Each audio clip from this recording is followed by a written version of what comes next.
I'm recording now. This is an abs. We've just right. This is going to be the beginning of the podcast now.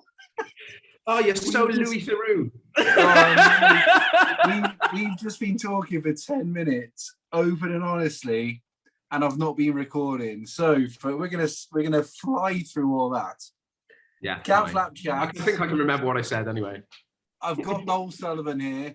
He is formerly of Hearsay fame and a mental career across stage, screen, music, number one albums, TV, the West End, everything like that.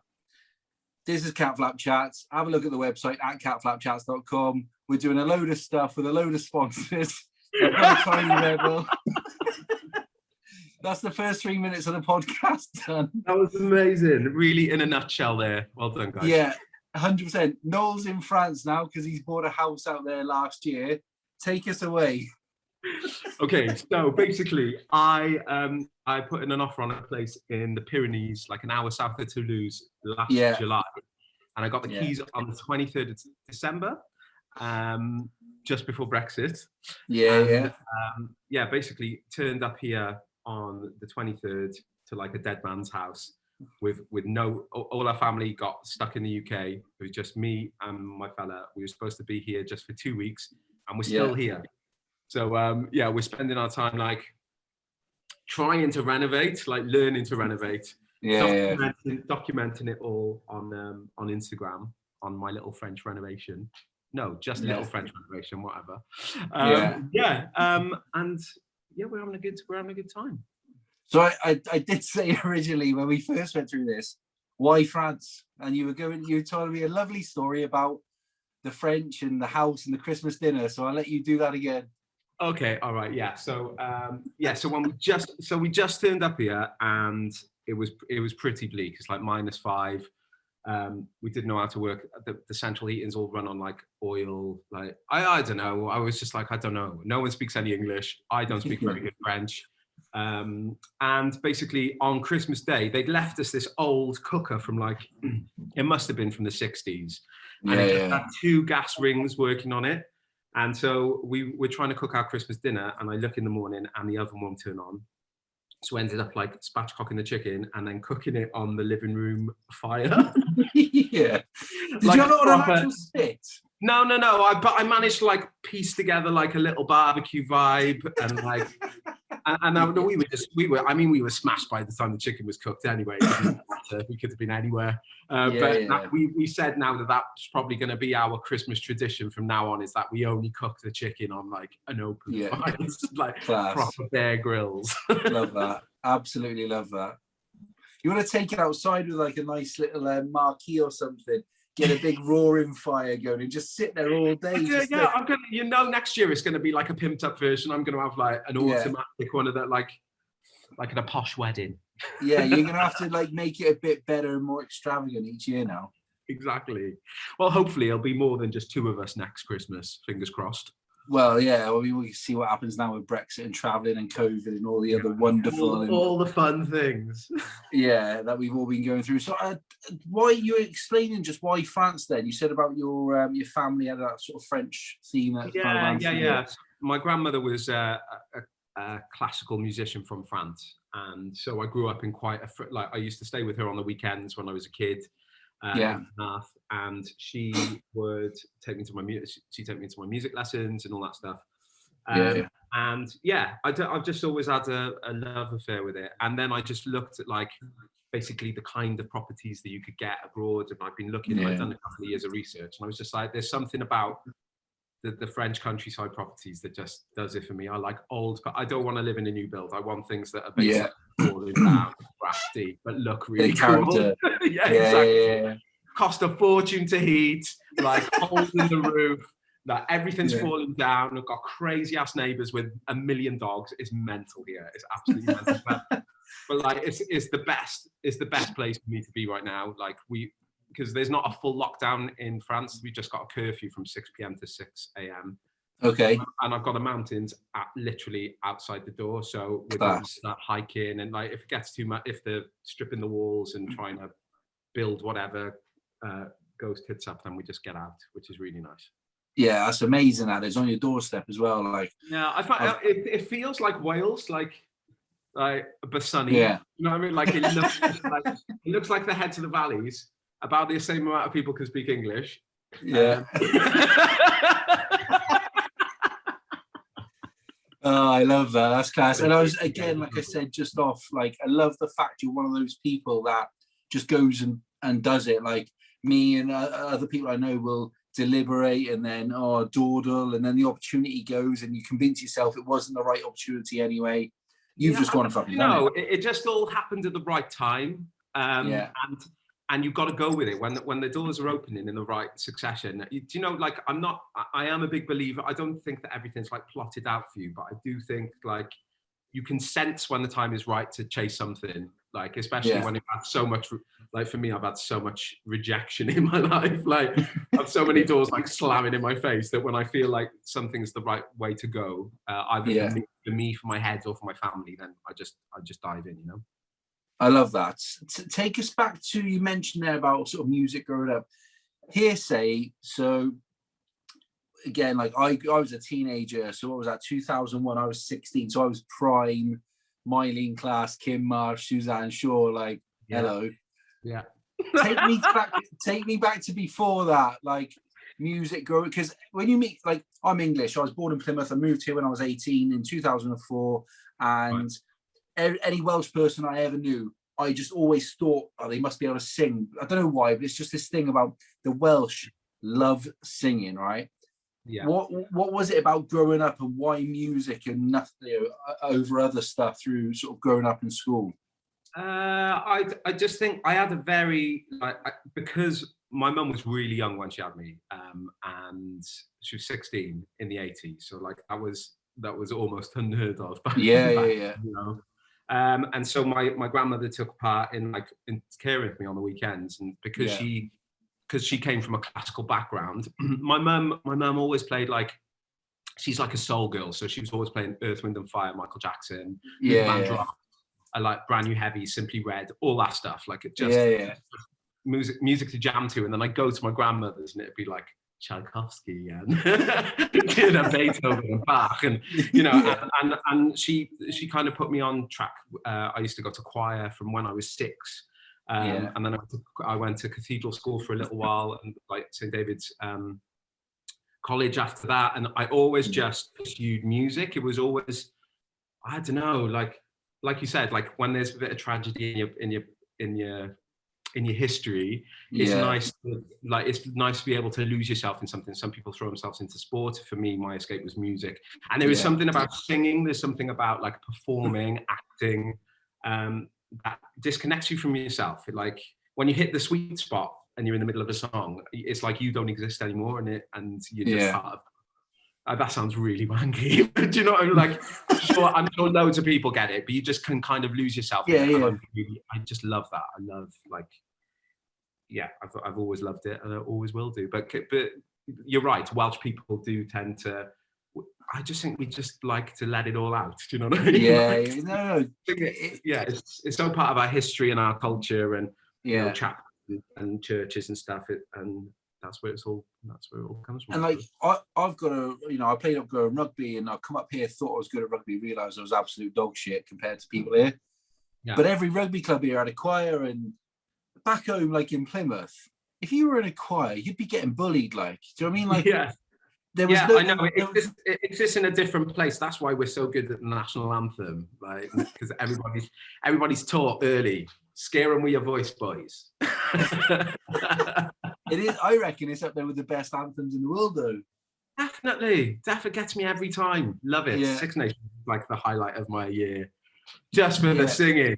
I'm fortunate. Like with work, we've got a box in the stadium, and I've been to quite a few games, and 80,000 people belting that out. It is genuinely like it's unreal. It's class. Yeah. I absolutely. You make me homesick now. Oh, mate, swimming up the Bay of Biscay now. It's actually sunny today for once as well. Oh, well done. I know, it's like the one day this lockdown.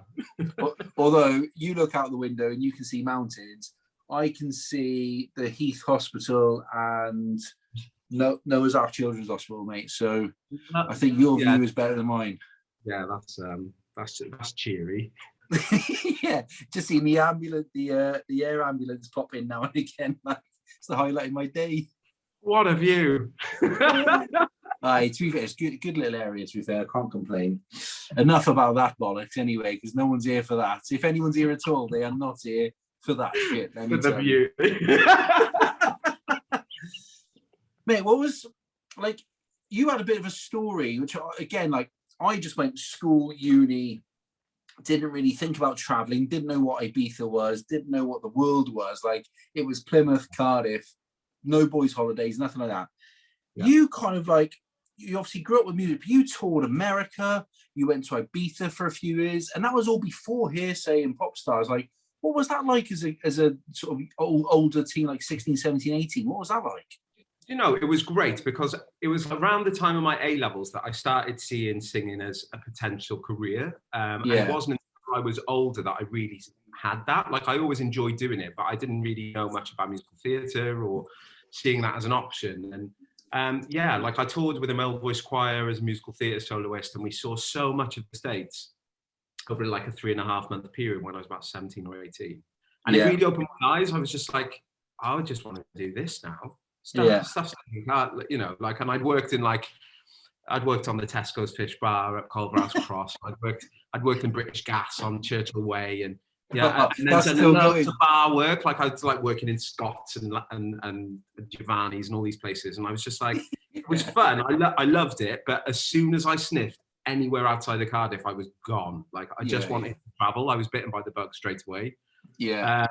And like Hearsay obviously was it was like an intense life-changing experience, but off the back of that, I basically made it my thing to work, to travel, to see the world, to like experience as many different places as I possibly can, because you can't, like, there's no, again, it's just one of those things. You've just got to go for it. Like you can't, don't go, do you know what? Like, the amount of people I go, I'd love to go to Thailand. And I'm like, well, obviously pandemic aside, but like save up your money, go to Thailand, just do it. Don't be like, and then like, what's the point in moving to the mountains when you're 65 and your knees don't work anymore? I want to do it now while I can do it. And you can always move back if it doesn't work out. Exactly. Nothing ventured, nothing gained. We're like an old pair of codgers in the corner of the pub, aren't we? Sitting there with our tankards of fucking ale. Old as fuck, like.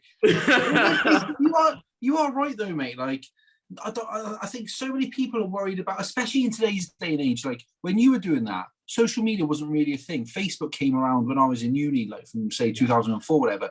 Like people now, they're so worried about posting something, or I'm gonna try this, I'm gonna do that. Just, what if no one signs up? What if people laugh at me? What if people take a piss? Like, so fucking what?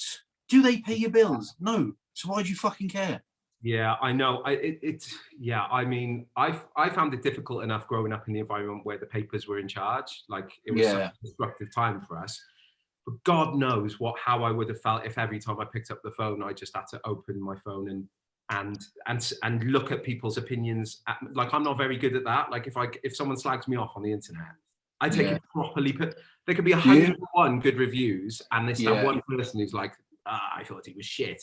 And I'm like, but you got an egg for a face. Why do I care so much? Why am I waking up at 3 o'clock in the morning being like, why doesn't everybody like me? Like, I don't know the answer to that question. It's just the way I'm wired, you know. Do you go looking for it though? Like, say you do a show or anything, do you then have a look after at the reviews or the comments? I wish I didn't. I wish I didn't, but I did. I do. Like I remember, I got a part on there's a BBC drama called Ordinary Lies. Yeah. And they set it in Wales at like like a Sports Direct kind of warehouse, and I played the forklift truck driver because obviously that's my casting. I'm butch as fuck. and they basically, and I was working with this amazing Welsh actress called Kimberly Nixon, and it's like my first big BBC drama, you know, like there's amazing, and Angela Griffin and Con O'Neill, all these amazing people are on it. And And basically, we're filming in this office, and Kim Nixon has got up on her computer, and she's supposed to be my girlfriend in it. She gets up on the computer, the video to Pure and Simple, and I was like, what are you doing? And then she starts scrolling through the comments on the YouTube clip, and I'd never seen her before, and I was like, oh. No, what? Like, I'm literally on set about to start filming my first drama, and now you're telling me, like, they're like showing me Noel shit. Like, I don't want to see it, Kim. Bottom lips going on TV, like. Yeah. So if you see me like looking shady in the back of that drama, it's because I'm literally not in character, just going, why don't they like me? But like, it's like you don't have to go into this. I mentioned this before. Yeah. You had like some personal tragedies and griefs growing up before you were sort of 16 and 18. Like, yeah. Did that, in some respects, like I would not expect, but I would see someone that might have gone through that and they would have become stronger and more resilient, and then things like that would just be water off a duck's back. But then you say that it still affects you, like. Yeah. How do you get over those lows sometimes when you do see stuff like that? How do you bring yourself back to reality to go, it doesn't fucking matter. These people don't matter. This situation is not as bad as I think. You know, I don't think it's to do with like the grief stuff growing up. I think it was more to do with the Hearsay stuff. Like, at an age when you're supposed to be like exploring your life, going to uni, being surrounded, like expanding your social interactions, I was like essentially just like boxed up, told what to wear, what to say, what not to be. It was a really damaging time for me, and in a very formulative age. Yeah. And I think like that scarred me in a way, like, and as much, and then I've battled with that probably for the rest of my existence. And it is just about learning kind of coping mechanisms for that. Like, that definitely was, I think, you know, I'd had a bit of a bumpy, you know, it sounds like I'd had a terrible upbringing, but I hadn't. I'd had a brilliant childhood. It just was peppered with grief. And then I think, like, any of those issues that I might have just resolved naturally growing up were kind of made front page news, were exacerbated. It affected my personal relationships. Like, you know, your normal standards, you think, oh, you've got trust issues because the papers are hacking your phone. You know, you know, so you can't trust your mates, you can't trust you think your family are sending stories on you, all of that stuff. It's just it was such a bonkers time. And it definitely became a trigger for anxiety and depression in my later life. And, but yeah, I've taken a lot of steps to kind of do as much as I can, learn the signs, learn when I feel like I might be struggling with things. And it's funny because I do what I do as well. Like, there were definitely safer jobs that I could do for my mental health. But like I said, it's the reward I get from performing, the enjoyment that I get from seeing people enjoying that, losing themselves in what we're creating. Like, that's the payoff, and it seems kind of worth it. And I think a lot of people who work in my industry are the same. We're all a little bit broken or a little bit fragile, and it's what kind of is what drives us forward, I suppose. But I think all great mavericks and geniuses, like, they're all a bit wired differently anyway. Like, even like I look at sports and I see my favorite, you know, Zidane and people like that, or, you know, even like people will say in Wales, like Henson, or they're just a little bit fucking different. And like, actually those flaws are what make those people who they are, and it makes them great in their own way. Yeah, and it makes us not normal, I suppose.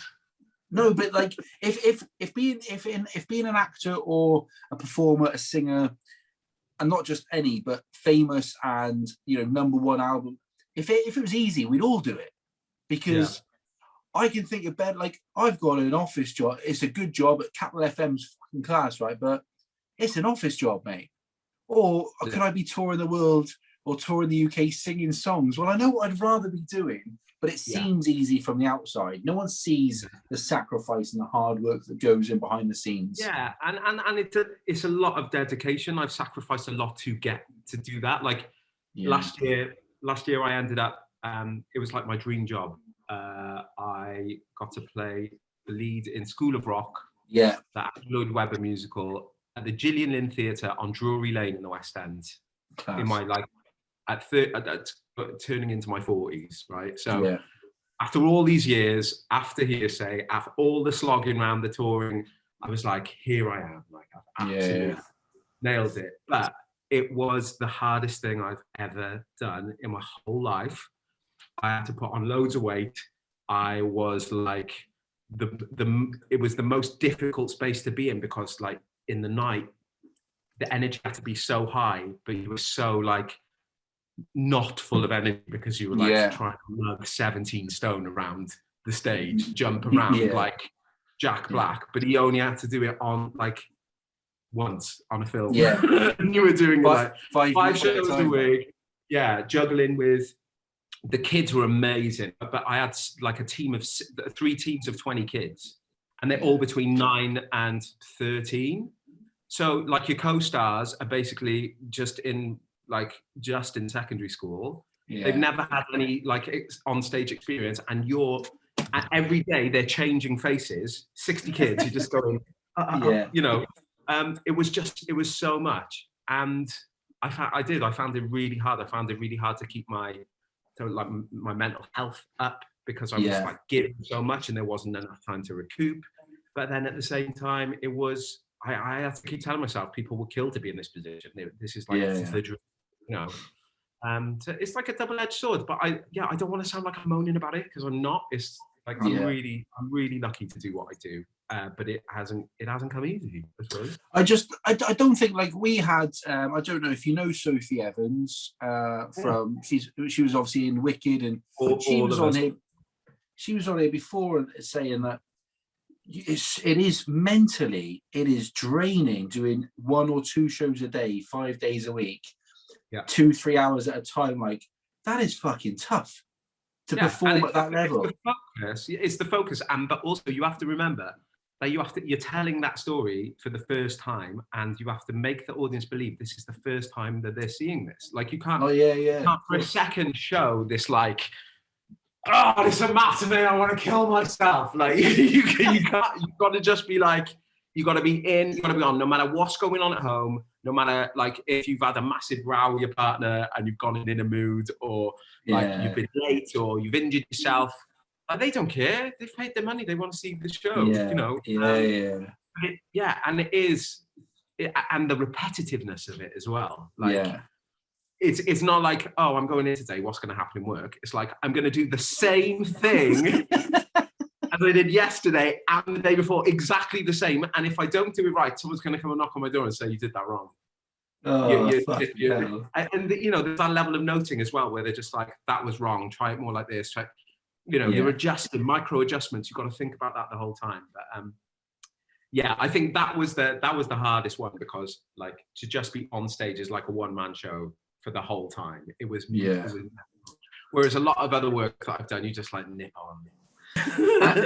and also like I can imagine again, because it's Jack Black and obviously it's the film and it's so popular, and it's not just popular with kids, like that's popular across the ages.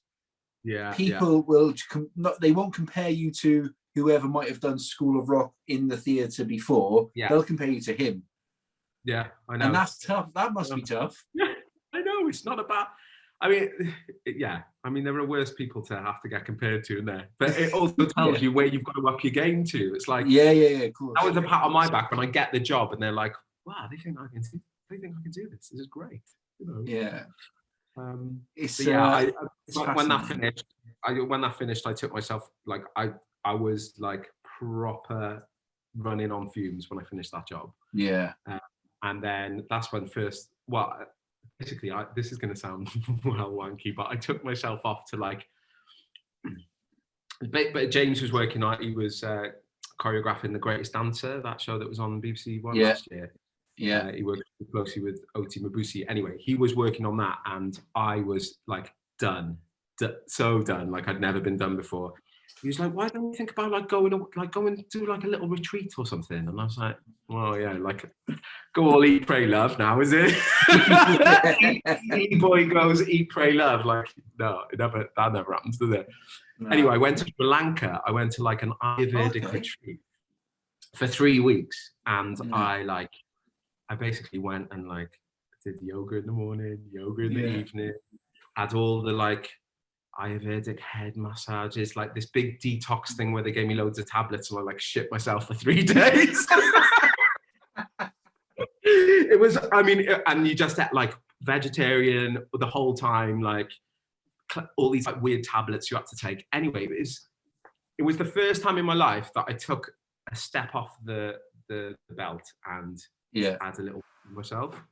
And it was so nice. It was so nice to spend that time. And I think like I always feel a bit embarrassed by saying it because it's like not something that you imagine guys going to do. Like, it sounds like I should be like a middle-aged woman from Brighton or something.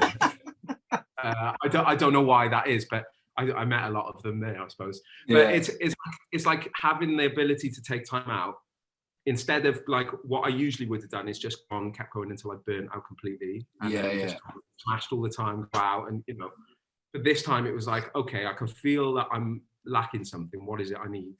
And like found myself in the jungle. But it was wicked. And I suppose I'm lucky because this year, that happened just before, when I came home, I had a week and then we went into lockdown.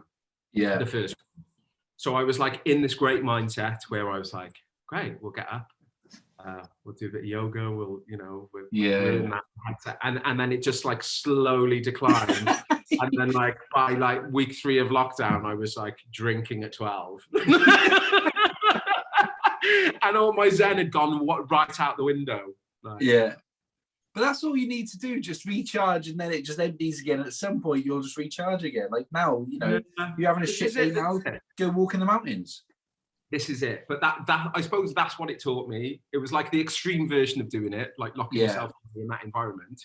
Yeah. But it gave me time to just be like, what is it you need? Like when you feel like that, is nature. It's like getting out of your head, getting out of this self-destructive, because that's what it's about, isn't it? It's like breaking these learned mentalities of, from all those years ago, like these like circles of shame or self-doubt or any of those things. It's very easy to tell yourself you're shit if you're in that position, if you're used to it. So it's like breaking that cycle and snapping your brain out of it.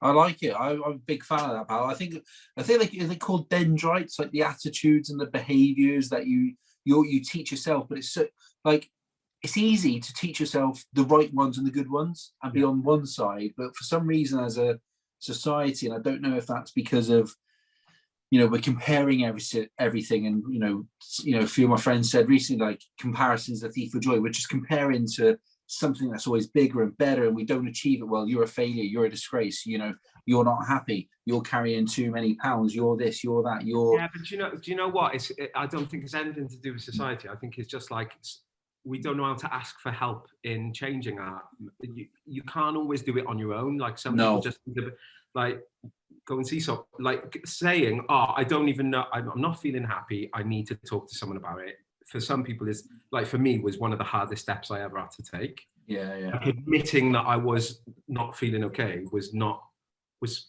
fucking hard. It's hard. It's like admitting defeat or that you're broken. But actually, if I hadn't have done that, I wouldn't have had anybody help me change perspective on the way I was thinking. And that's all I needed. I dug myself into a hole, and I'm sure it won't be the last time either that I'll have like a big crack. I've had like probably 2 full proper like I would class as breakdowns where I can't.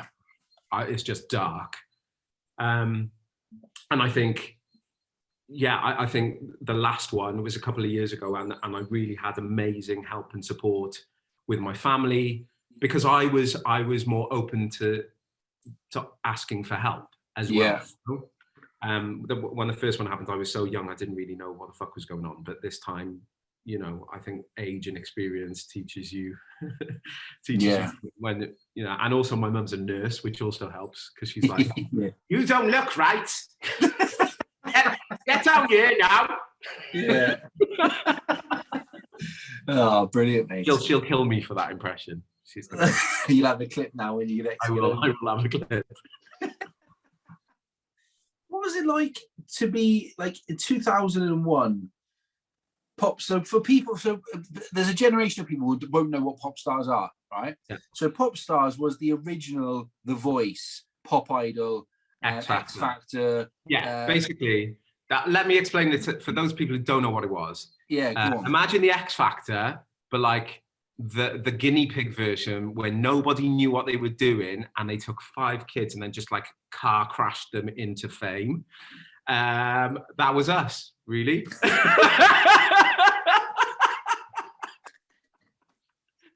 They threw 5 people who never knew each other from completely different backgrounds into a massive house together, and then made them the most famous people in the country. So our first single was at the time the fastest selling single in British chart history. Yeah. We sold over 500,000 copies, like physical copies. People went to the shop and bought a CD of this music. Which Woolworths, mate. So this is back to 2001. You would buy the CDs. Yeah. Tapes are kind of just gone. Mini discs were kind of coming in back they then. can make their mind up. Yeah. CDs, so CDs were the format of choice back then. You'd have your Sony Walkman like CD player clipped to your fucking like jeans or whatever. You'd have your orange headphones on it, like. Yeah. And that was what life was like. I'd go into Woolworths, buy a single for £3, and then you'd listen on a Sunday to the top 40, probably be taping it. Yeah, probably be taping it, stopping, record. Yeah. Skip the adverts, record. Yeah, and the chat. No one wants. Oh yeah. Bollocks to that. So I'd have the top 40 then for that week on my on the tape if I had a tape, and then obviously if you had CD, like people. And like now people's version, like when they see X Factor, The Voice, it's public votes and it's all about the app and download. Back then there was none of this. There wasn't a public vote. So the idea of Popstars was a fly on the wall documentary following the creation of a pop band. Yeah. They played on Saturday night prime time. You know, it was getting 14 million viewers. Crazy numbers. But also you have to remember, kids, this was a time when there wasn't really much else going on. So no, you know, you didn't have the internet was not a thing. You weren't YouTubing. You weren't like Netflixing. None of that stuff. PlayStation 1 maybe. Cameras. I think Sky was just on the on the bubble. If you were posh, you had Sky. Yeah, if you were posh, you had Sky. And like our Saturday nights used to be like, you'd have the sport on in the day of some kind, whatever would be on in the day, and then you'd have like Blind Date, Surprise, Baywatch. There was like an old thing with like Hulk Hogan in it, Thunder in Paradise, I think it was called. Gladiators. Remember Thunder in Paradise? Cap. But mate, Baywatch was on Dave or something the other day, and me and my missus, I was like, "You got to watch this. It's dog shit." But I had to watch it. It was terrible then, but it was just like, you know, on a rainy Saturday in the UK in the middle of January. You just want a little bit of sunshine. That's why it works. You just like, I'm going to turn on the telly and see tits and abs. That's why Gladiators is on. That's why stuff works. You know, TV bosses are smart like that. Yeah, they are smart. But like, how did you get to come on to Hearsay then? Because again, like, it wasn't like it's like nowadays there are auditions all over the country for X Factor, and then they cherry pick who they want to go through.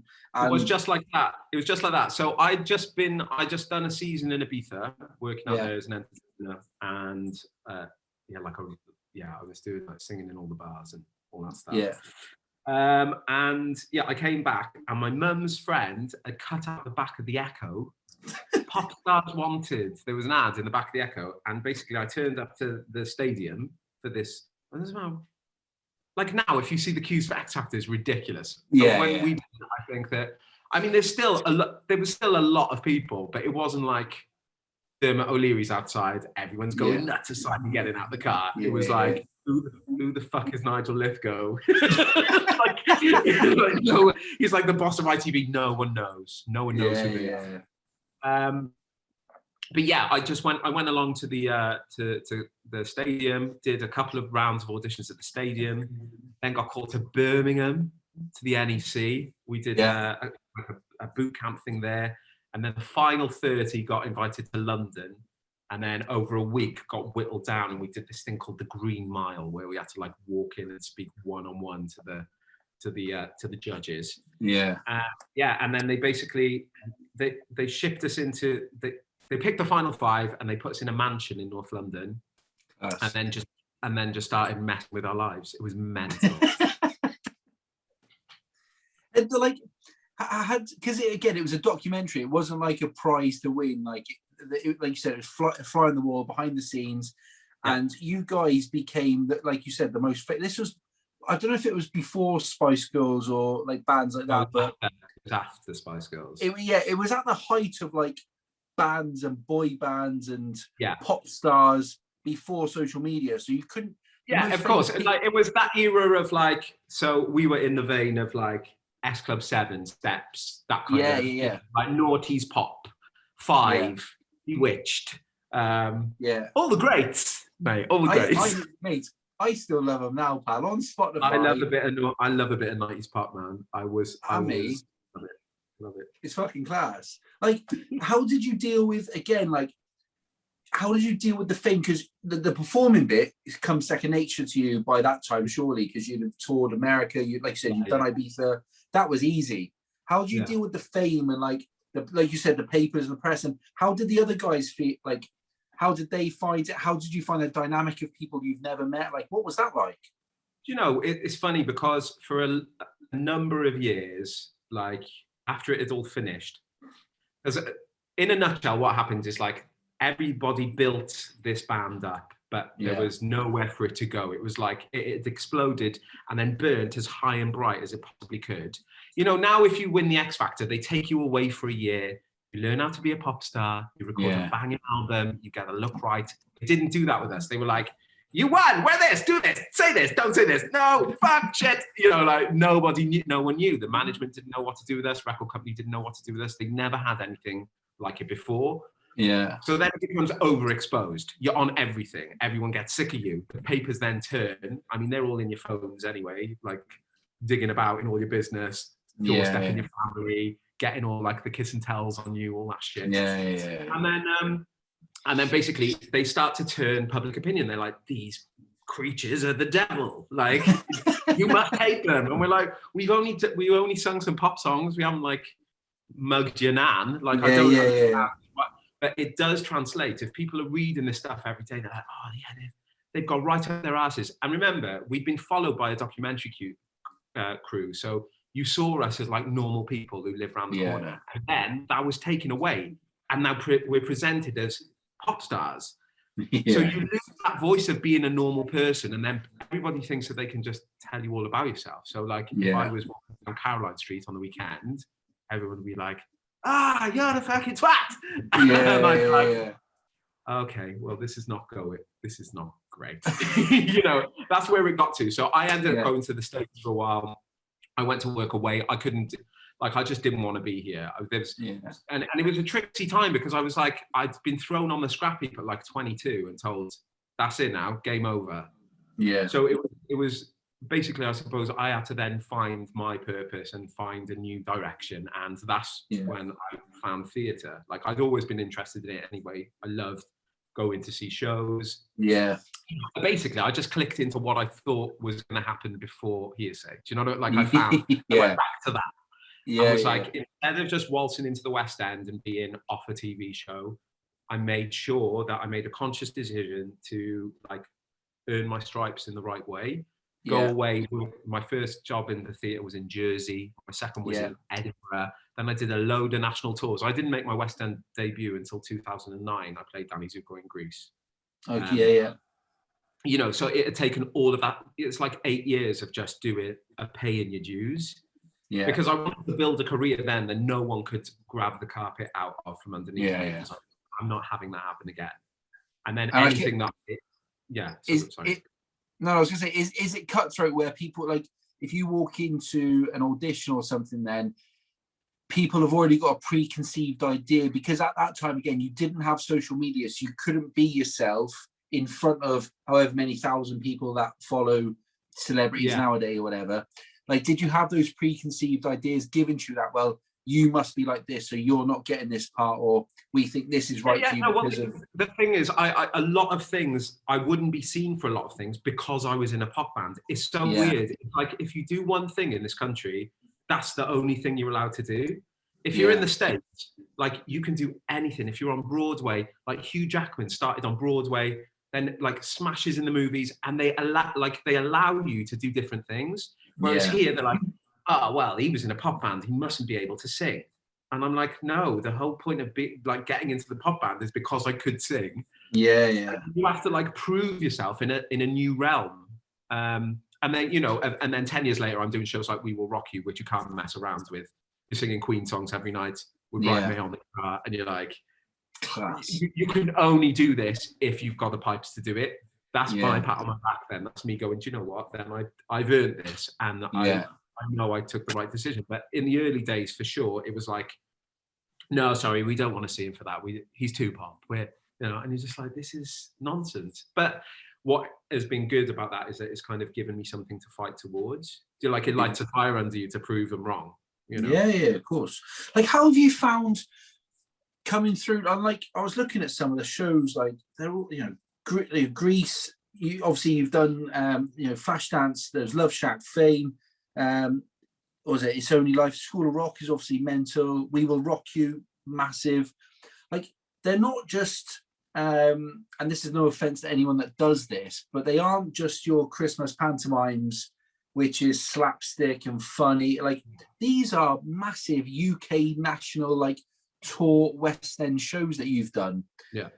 How was your relationship kind of, because through all that, you've got the pressure of that, trying to forge a new career, social media's come about, that's a minefield. And then, you know, you came out and you got married to your partner. And how did you said earlier about if you read a bad review, like, how have you interacted with the public and social media, and how has it been for you? Have you found it hard? Has it been bad for you? Have you taken a load of shit, or has it been okay? Do you know, I have to be like people are wicked now, like, and especially in my realm, like people I meet at stage door, the people who follow my career in that respect, beautifully supportive, you know, just lovely. It's a lovely creative environment. Yeah. I found like social media, because I haven't done anything crazy reality TV wise, it's been tame. Like, the people who follow me have followed my career, or they stumble across me. Like, there's a lot at the moment, like, because it's 20 years of Hearsay this year. Yeah. There's been a lot of like rumor and speculation, all that kind of stuff. So I'm finding like new followers were like, oh my God, I fucking loved you when I was 13. Yeah. Like, look, here's a picture of me with Noel written all over my face from my mum's attic. Like, I'm getting a lot of that at the moment, which is cool, because it's like, what it's allowing me to do is look back on that time in a better way, because for a while I just pulled down like a big garage door over a lot of it and thought, do you know what? Fuck this. Yeah, exactly. I'm off. But it's been like over lockdown, a few of Hearsay have reconnected. Like, we've had a couple of Zooms and stuff. Yeah. And you know, put into bed some pretty painful shit. Like, I hadn't spoken to Kim Marsh for 20 years, and now we're like FaceTiming and stuff. And it's mad, isn't it? It's the pandemic that's done this, because we were just like, I was like, why am I holding these grudges to like, it's a lifetime ago, and we shared something magical, but it was so muddled in such a mental time that you've got to get to a point where you start unpacking that stuff, because I don't want to ignore it. I do want to remember it fondly. Yeah. And I did love those people at that time. But whilst I was forging ahead, building something for myself, I didn't have time to sort that shit out. And I was on a happy face doing the shows, but it did all catch up with me. Like, you know, you can only run with your baggage for so long before it wears you out, I think. Yeah. And the lockdown has given a lot, me included, it's given a lot of us time to reflect on what's important, what's not, gratitude for the things you actually have rather than the things you don't, and plan, like, actually, this is where I want my life to go, in this direction. I don't know how to get there yet, but I know that's the right path. And like, so many people I've spoken to, whether it's guests or people who DM or whatever, they've needed this time to just reset everything. For me, a lot of it was hospitality and drinking and being Jack the Lad and out all the time on the piss because it was work and whatever it was. Mate, I'm like a new bloke. Like, don't get me wrong, lockdown's been tough, homeschooling, working, all that stuff. But different challenges though, isn't it? It's like, it's taking that time to appreciate your life instead of like looking around, comparing yourself, trying to keep up with the Joneses, trying to present like the best version of yourself, like promote me, do this shit, you know. It's what's been lovely from my perspective is that like I said, I know everybody's like singing in their living rooms and that, which is great. But what is lovely is that I've had time to be creative and not have any pressure, not think, oh, I've got to be doing this because everyone else is out there auditioning, because they're not. They're all sat on their asses as well. Like I needed that. I didn't realize I've been in such a competitive environment for so long. And I know I'd already started on this journey of self-care and self-discovery anyway, but this is allowed more time for that, I think, and it's important. I can imagine it was cutthroat. And again, I would assume, just off my knowledge of people who have been on Love Island, I don't know, for example, and stuff like that, I would assume back then there wasn't as many mental health chats and psychiatrists, and once you're done, you're done. Zero. There was no duty of care from the TV company, no duty of care from the record company. Not that they I don't know. I don't want to like let them off the hook, because I do think they were fucking shit, and I do think that they. Well, you were an object to them that brought in money, and when it was done, you were done. So who's the next band? What's the next show? Whatever it is. And I think more than anything, like the difference is now, if you put yourself up for a Love Island or an X Factor, you know what you're letting yourself in for. You know, you've got years to look back on and go, do you know what? Maybe people aren't doing too well from this, or maybe this is a bad way. Like, that's your business, and you are informed as you go in. They're giving you the psychiatrists, they're making sure that you're looked after on the backside of it, all of that stuff. When I did it, there was nothing to compare it to. No one had seen a Hearsay come before us. Now, you know, not to say, but like, if I knew, would we have put ourselves through? We've talked about that recently. Would you put yourself through it if you knew what it was going to do? And there is a question mark over that, like, because it's not a regret, because it's afforded you some amazing opportunities. But I wouldn't change it for the world, because it changed my life in some amazing ways. It also changed my life in some horrendous ways.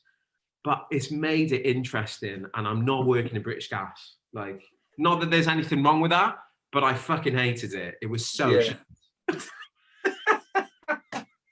You're right. I don't know if you've ever seen or heard of the brand banter cards, basically sweary cards and all that sort of stuff. Right. But the girl she's one of my mates. She was on BBC's Young, Rich and Pretty Famous or something like that. Like, right. She was in British Gas in church, in wherever it is in town, where it was. Yeah. And she was like, fuck this shit, and started the company in her bathroom, and she hasn't looked back. Like, so you're the second person I know who's worked there and gone, fuck this. Yeah. New business I worked on, and they used to try and make me like sell central heating cover on the back end of the call. It's horrible. It's horrible. Just felt like such a whore. For an extra £7 a month. Exactly. I love it, mate. I love it. Well, like, explain to me. I'm not creative in terms of, I love music. I absolutely idolize all different types of music, apart from maybe like heavy rock. But I've never been one, if a camera's put on me and I've had a few drinks, I don't care. But like at Christmas, say for Capital, we will do like a station video. And last year we did the Gavin and Stacey Christmas special, which obviously you've been on, Gavin and Stacey. But like, you know, where like Smithy and Rudy are fighting, and that's, so I'm Smithy, obviously. I've got a bit of a drum. Obviously. I'm the big lad. But like the minute the camera's on, I can't remember the lines. Like, I'm wooden. I'm like, Rudy, like fucking. Normally, I'm like a laid back operator. Like, I don't care normally. You're out. What is it about theatre that? Because I find a certain type of actor, they gravitate towards theatre. What is it about it that you love and you keep coming back for more? Because it's brutal. The schedules are brutal. The training is brutal. The reviews are brutal. Yeah, you know, it's the energy. It's the energy. It's like, there's nothing like, I think, I remember seeing shows as a kid. I remember going to see like my first West End show was Starlight Express when I was late. So I was like 15 or something. Because, you know, at the time, the New Theatre couldn't house big shows. We didn't have the Millennium Centre back then. Yeah. I had to go to Bristol to see if there was anything on tour. anything of decent size. I remember going up to see Starlight Express and just being like, oh my God, this is the most amazing thing I've ever seen. I think there's like what we've missed during this lockdown, what I love is that in the room energy, in the room moment, creating something in that moment that only those people are sharing with, and like living on that, like, God, this could fuck up at any time. Something could pop out of the ceiling and kill someone. Like, she might forget her lines. Or you're like, you can look out into the audience and just know that they're lost for 10 minutes. Like, they're not thinking about their shit life. They're not thinking about the gas bills. You've got them and you're taking them on this journey. It's escape, isn't it? It's providing escape for people. I think, all of that stuff wrapped up in a nutshell. Like, that's why I love it. It's scary as hell, and like the energy involved is petrifying. But I suppose it's taking control of all of those elements and bossing it. That sounds such a wanker. Such a wanky. What a wanky. It's interesting. Like, I took my daughter, the last thing we went to see was Shrek in the Millennium Centre. She's 7 now. She must have been about 5 then, 5 or 6. Yeah. Every time we drive past it now, she talks about it. What's on? Because I said to her last year before the pandemic, I can't remember. I think it might have been Lion King was due to be on in Cardiff. So I was like, we'll sort tickets. We'll go. Yeah, I'll remortgage the house. We'll sort. Yeah. So I was hoping Capital might be able to swing. Yeah, exactly. Exactly. But I saw Lion King in the. I think it was. Is it the Lyceum? Amazing. It's amazing. Unbelievable. Like, it was a Valentine's weekend present. Fucking didn't work out, but that was fucking. But at least you saw a show. and I loved it. And like, at that time, I hadn't understood why I'd never seen shows like that before. Grease was one of my favorite films growing up. Like, I fucking loved it. Like, we watched it with my daughter just before Christmas. We watched Grease. She loved it. I'm like, right, well, when this comes back, I want to do this more, because it is. I can sit there, my phone's off for 2 hours. Yeah. I haven't got to worry about anything. Like, and she's fucking dancing, singing. Like, I really like it. I love it. Like, it's not massive. The only problem with theatre, which I would love to change, but I don't see how it will happen, is accessibility. Like, it is, you've got to have a bit of extra cash. To be able to go and see these shows is not cheap. The Lion King, ridiculous money to go and watch. Any of the Disney shows, I mean, I'll probably never work for him, but like, it's so expensive to go, you know. And if you're taking a family of 4, that's like the same as it's like a holiday. Well, it is like a holiday to Tenerife for 5 days or whatever, all inclusive. Exactly. It might be like 2-star, but still, where would you rather be? Exactly, Tenerife or down the Millennium Centre. But honestly, but it is one of those things where, like, especially if you access it as a kid, if you get to see a show as a kid, like, oh, what? This is magic. It's magic. It's magic to look at a kid watching a show and to just see it. Like, how does that work? Like, how does it just change before you arrive? How do the sets change? The costumes, the lighting, all that stuff. I just think it's magic. It is. I absolutely love it. Like, because you've done tons of theatre. You've also done quite a bit of acting. So obviously you did Gavin and Stacey, Years and Years, and you did Ordinary Lies, you said earlier. Like, what's the future for you? Like, where do you want it? What's potentially coming up? Do you know, or is it a case of setting some goals again and auditioning? Well, I think, like, first of all, our industry needs to get back on its feet, because it's on its arse at the moment. It's brutal for you guys. Yeah, there's been no support. Like, it's just rough. But out of these moments comes creativity. Like, you know, once people are allowed to go and see live performance again, they're going to go in their droves. We've been so starved of it. Like, you know, to just bust out of your house and be able to go to a gig, to feel like what it feels like when a bass drum kicks in your chest, like that stuff. You can't replace it. And I think people are really going to jump to that. For me, this time as well as like the renovations of this place, I wrote a film with one of my best mates that we've had a bit of interest in. So I'm hoping that might potentially go. If that does, that's going to open up a whole new avenue of things. But it's really just waiting for those auditions to come, for things to open back up again. And Look, anything. I'm happy to do anything because I love the challenge of it. I'd love to do some more TV work, ideally, because I don't feel like I've even had, like, theatre. I love it, but I really, now I've done so much that I only want to do new work, like, you know, be like the original cast and stuff. That's what I want to do. I don't want to be like number 75 Jack Black again. I've done that. But with TV stuff, I don't feel like I've scratched the surface with that. So it would be really nice to get a juicy role in something. But again, you just got to wait. You got to wait until the creators have created, and then you get a call. So that's mate. Hey, look, I hope you'd come back soon and we can have a beer, pal, because I could chat to you about all sorts of fucking shit, to, you know, what you've been through and just stupid things, just to get insight. Like, I'm fascinated by the insights of industries I know nothing about. And I'm sorry if, like, it feels like I've really gone all over the place with the answers, because it's obviously I'm stuck in France. I haven't seen anyone but my husband for 3 months, so like I get pure. And unfortunately, I'm literally like, I want to tell you everything. But then that's what I love about this, the openness of it. No one's going to come back at you and go, you can't say this, you can't say that. Like, you can't also, feel you like that. You can tell by the way I answer stuff now that it's almost freeing for me to be able to just speak like this as well. And to not have a set agenda where I have to promote a show that I'm in, or you know, just talk about my experience. It's nice. So thanks for giving me. Well, look, I'm sure we'll catch up at some point, pal. I'd love to, you know, if one of your projects comes off, or the next show, the next TV show, whatever it might be that you're in, you know, I'd love to catch up again and chat about things in a bit more detail. You know, I'd love to know about things like rehearsing and how do you learn, and pre-show and all that other stuff.